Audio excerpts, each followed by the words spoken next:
Grabe mga karumblads ang gihatag sa bagyong Basyang. Tanawa na gud ninyo. So ang ato mga kabalayan dire no. 2026 no.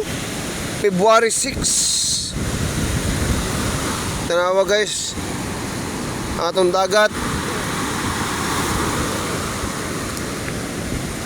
Muning bagyong Basyang nagihatag gidulot nato.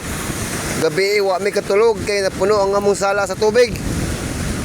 Grabe yung sacrifices natin ngayon mga Karumblads TV sa 2026. Tanawa ang mga sagboto.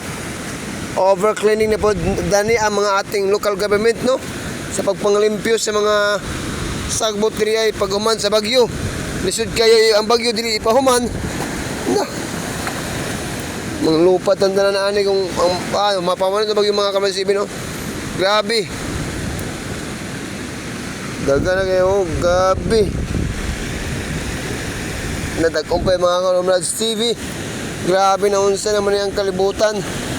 2026 na lang. Inani pa dyan po na nga itong naabtan. No? Kung nakadungog mo sa akong video, daga kayong salamat sa inyo. 3 seconds na siya no. Grabe oh, dagat guys. Naku po, gihatag sa bagyong Basyang. Napuno naman sagbot ani. Grabe guys. Naunsa naman niya. Sagbot na tanan akong tamakan.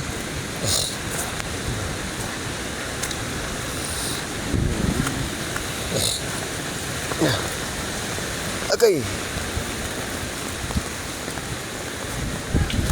Dala mga Karumblads TV oh. Puro na sagbot, maabot sa dalan. Sa dalan na, dalan jud. Bigas.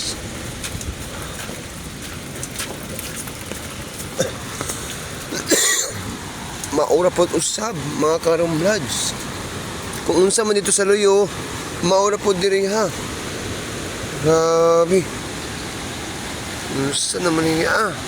Huwag nga itong karagatan, tanawa. Nagkabadbawad na po siya. Piti ng naguma. Grabe mga Karumblads. Amping-amping palagi tayo dito sa bagyong Basya. So ito rin masasabi ko mga Karumblads TV no. Grabe ang atong mga nasalati karong 2026 sa bagyong Basyang no. Gabi pa siya nitabo. Halos dili nimi makatulog kay tungod sa napuno na ang among sala sa tubig. Pero grabing kaskaw sa muni kuya. So laban na po tayo mga Karumblads TV. So hanggang dito na lang po ako. Salamat po sa inyo.